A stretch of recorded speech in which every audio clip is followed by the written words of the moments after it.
En 1960, la société française est déchirée par la guerre d'Algérie. Et Jean-Paul Sartre, parce qu'il défend le refus de prendre les armes contre le peuple algérien, focalise sur sa personne une partie des tensions. Il sert de bouc émissaire, des manifestants hurlent carrément « Fusillez Sartre !» sur les Champs-Élysées. Certains craignent que le pouvoir ne finisse par le faire taire. Mais le général de Gaulle tranche, on n'emprisonne pas Voltaire.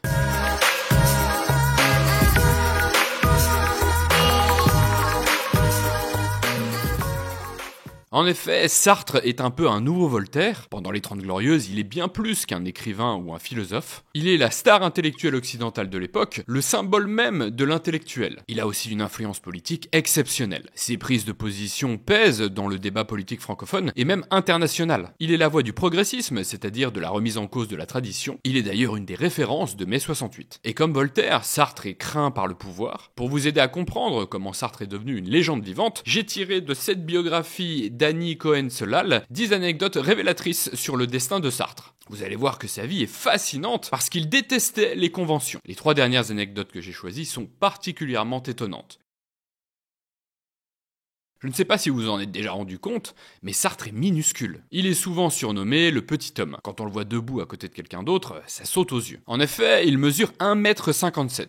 C'est exactement la même taille que son père, qui était mince comme lui, alors que la mère est grande. En fait, Sartre est le portrait craché de son père, Jean-Baptiste Sartre. Déjà physiquement, comme je viens de le dire, il est petit et mince comme lui. Ensuite, ils sont tous les deux très intelligents. Le père de Sartre était un élève brillant. Il a été 3 fois lauréat au concours général, qui distingue les meilleurs lycéens de France. Il a eu 2 bacs différents. Ça se faisait à l'époque, un peu comme on peut cumuler les masters aujourd'hui. Et enfin, il a fait Polytechnique. Sartre ressemble aussi à son père sur le plan psychologique. Comme lui, il a un tempérament de marginal, son père manifeste son esprit critique dans l'armée française, ils sont tous les deux sensibles au sort des défavorisés, et enfin, ils sont tous les deux très ambitieux. Son père avait fait Polytechnique parce que c'était vraiment un ascenseur vers l'élite à la fin du 19e siècle. Sartre est donc le portrait craché de son père. Mais quand on lui pose des questions sur sa famille, il répond « Je n'ai pas eu de père ». C'est vrai qu'il ne le connaît pas puisqu'il n'avait qu'1 an quand son père est mort. Mais ça va plus loin, en fait, Sartre ne parle jamais de son père. Et lorsque les gens l'interrogent,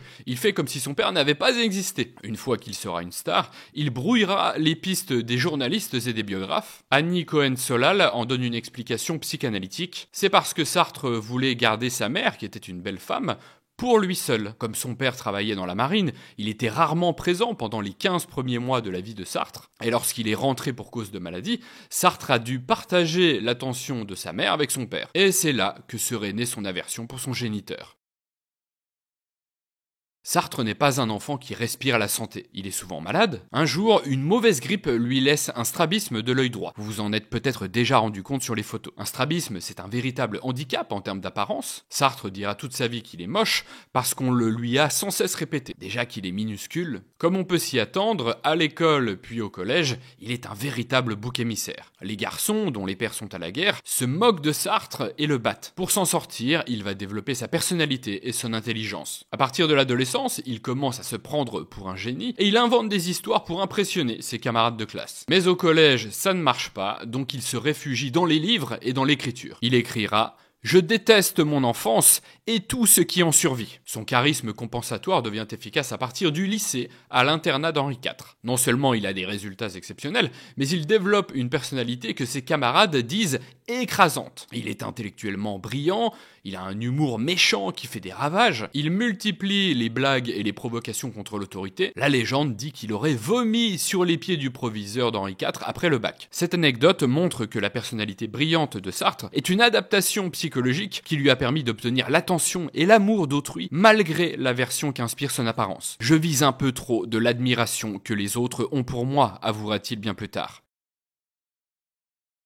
Après, ce n'est pas le strabisme qui explique l'excellence scolaire du Sartre adolescent, sa grande culture pour son âge et son don pour les lettres. Non, ça, il le doit à son grand-père. Ce grand-père, Charles Schweitzer, est un homme très cultivé et passionné par l'éducation parce qu'il descend d'une lignée d'instituteurs. Développer l'esprit de son petit-fils est un peu le dernier projet de sa vie, donc il s'y consacre à fond. Il écrit dans une lettre « Rien n'est plus délicieux comme de cultiver et d'ensemencer ces petites intelligences ». Il donne à Sartre un entraînement individualisé dès l'élite, les grands écrivains, l'histoire, la géographie et la musique classique. Et comme Sartre n'intégrera l'école publique qu'à partir de l'âge de 10 ans, son éducation jusqu'à cet âge consiste exclusivement à recevoir les cours particuliers de son grand-père. Et puis il y a aussi la bibliothèque du grand-père qui comprend plus de 1000 volumes et où Sartre passe beaucoup de temps une fois qu'il sait lire. Bon, vous comprenez mieux pourquoi Sartre était un enfant prodige ? C'est son grand-père qui a créé le plus grand intellectuel du XXe siècle.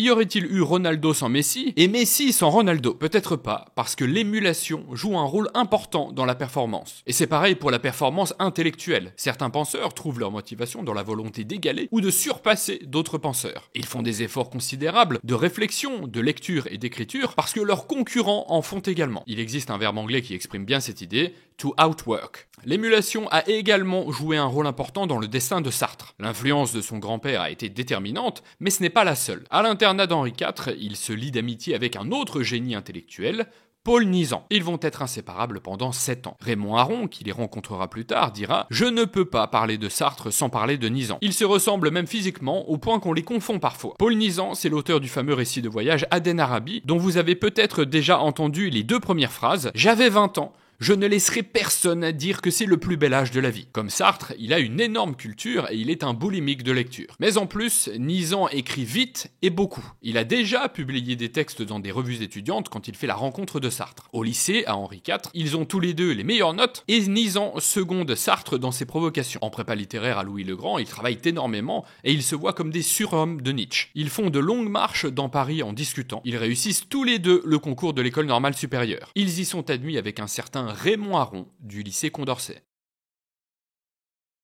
On dira souvent de Sartre qu'il est le plus célèbre normalien du monde, mais il a d'abord été le plus célèbre étudiant pendant sa scolarité. À l'école normale supérieure de la rue d'Ulm, il est une véritable star. Sa personnalité a le même effet qu'au lycée et en prépa. Son humour féroce fait des ravages dès le début, il multiplie les canulars. Il ne peut pas s'empêcher de provoquer l'autorité, qu'il s'agisse du directeur de l'école ou de la hiérarchie militaire. Il impressionne ses camarades, qui sont pourtant déjà très doués en lettres, par sa puissance de travail. Il lit à toute vitesse 300 livres par an, tout en multipliant les soirées. Il a même un peu une réputation d'alcoolique. Son ambition intellectuelle est illimitée. Il lance à un de ses amis « Je veux être l'homme qui sait le plus de choses ». Et Sartre se distingue encore par ses talents d'acteur, de chanteur et de pianiste. Il a notamment un don pour l'improvisation. Enfin, il pratique aussi la boxe et la gymnastique, ce qui lui donne un physique musclé. Tous ces ingrédients en font un personnage légendaire. Lorsque Sartre entre dans une grande pièce remplie d'élèves, tous remarquent son arrivée et prononcent son nom.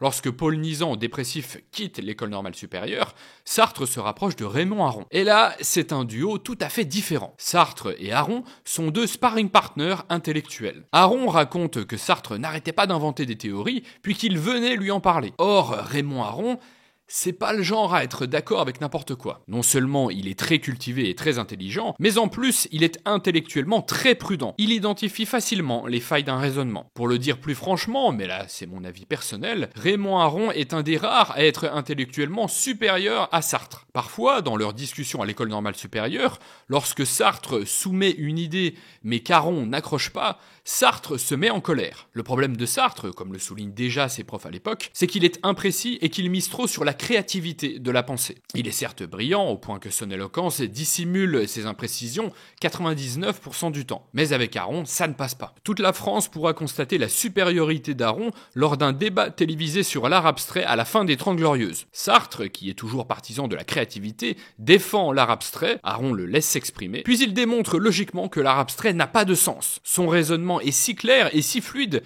que Sartre est sans voix. C'est évident qu'Aron a gagné le débat, mais un journaliste dira le lendemain, en paraphrasant une vieille formule, la célèbre phrase « Il vaut mieux avoir tort avec Sartre que raison avec Aron ». On utilise encore cette formule de nos jours pour dire qu'on a intérêt à se ranger du côté de l'opinion dominante. Et oui, à l'époque du débat, les idées de gauche de Sartre sont dominantes dans l'espace intellectuel français, tandis qu'Aron, un libéral et qui dénonce le marxisme en le comparant à une religion, passe pour un infréquentable.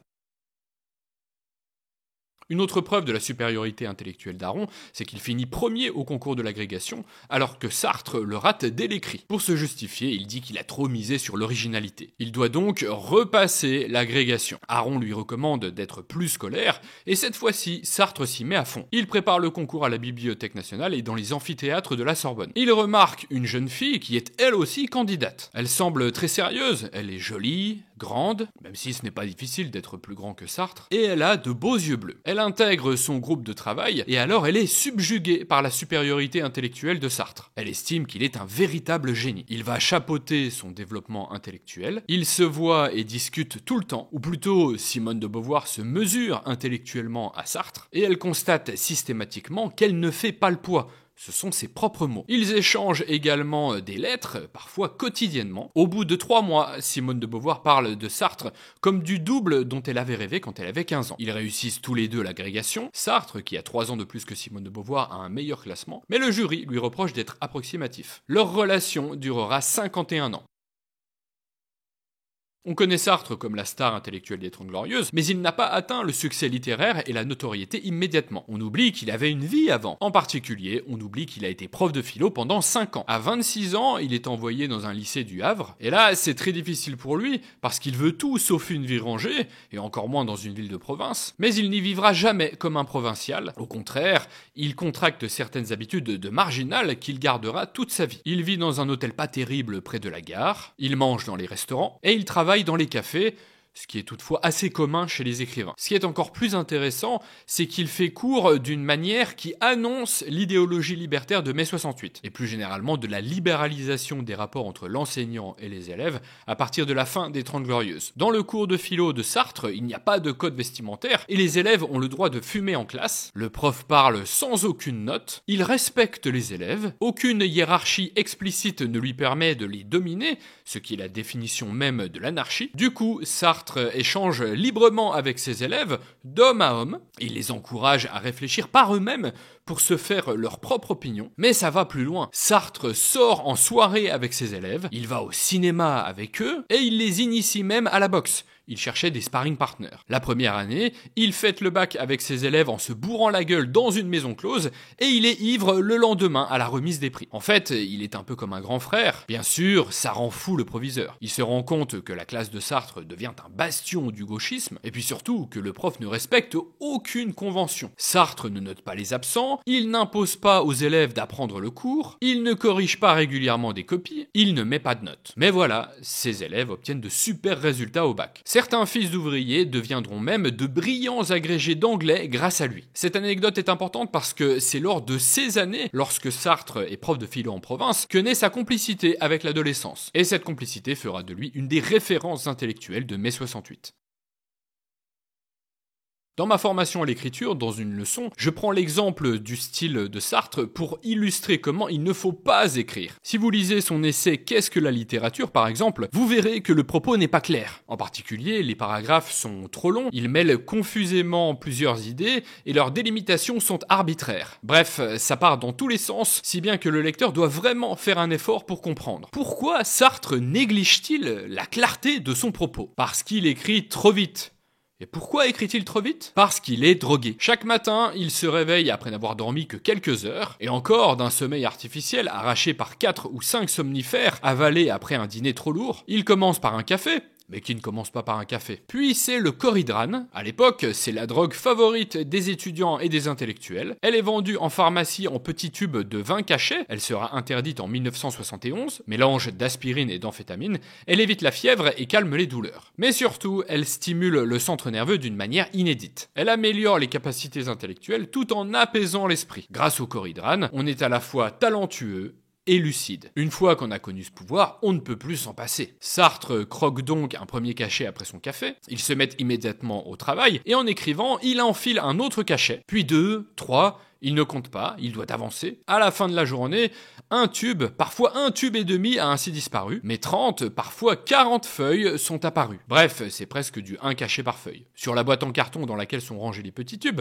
on peut lire 1 à 2 comprimés le matin et à midi, puis, encadré en rouge, ne pas dépasser la dose prescrite. Comment travaille-t-on sous amphétamine ? sous 15 à 30 fois trop d'amphétamine. On écrit de manière frénétique. Les mots coulent en flots urgents, les idées se juxtaposent comme elles peuvent, plutôt mal. Les cycles de la drogue se traduisent par des crises de surexcitation, les accélérations de lucidité, les excès de confiance et de doute rythment le développement du propos. La prose d'un drogué ressemble à la conversation d'un drogué, ça part dans tous les sens et on a du mal à comprendre. Bien sûr, Sartre paiera le prix d'un tel dopage intellectuel. En juin 1971, il participe avec Raymond Aron à une conférence de soutien aux réfugiés du Vietnam et du Cambodge qui ont fui le communisme. Et là, tout le monde peut constater le contraste physique entre les deux anciens camarades de l'école normale supérieure. Aron est en pleine santé, tandis que Sartre est précocement sénile.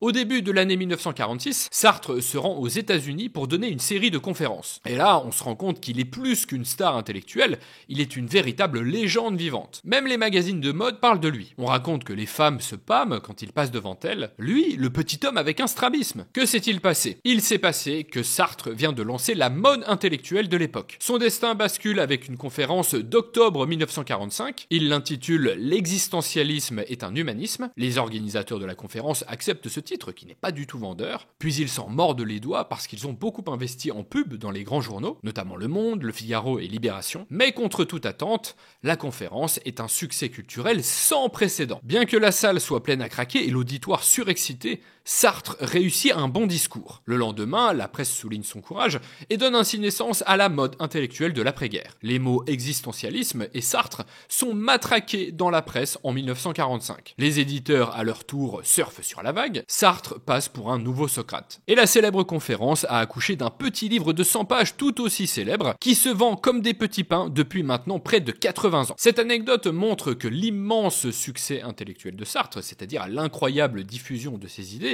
est surtout une affaire de contexte. La presse, désormais libérée de la censure allemande, fait de Sartre le premier produit médiatique de l'après-guerre. Et puis sur le fond, le discours de Sartre entre en résonance avec le désir de liberté et de jouissance que ressent la jeunesse française après le traumatisme de la guerre. En réalité, les gens ne comprennent pas la théorie de Sartre, ni même le concept d'existentialisme, qui est technique. Assez rapidement, l'adjectif existentialiste échappe à Sartre, il devient synonyme de marginal et branché. L'existentialisme, c'est à la fois un courant philosophique et un style de vie qui incarne la subversion des valeurs traditionnelles. Nous devions fournir à l'après-guerre une idéologie, dira Simone de Beauvoir. Voilà, j'espère que cette vidéo vous a plu, que vous avez découvert des choses intéressantes et même inspirantes sur Sartre. Si c'est le cas, donnez un pouce bleu à la vidéo et puis laissez un commentaire pour améliorer le référencement de la vidéo.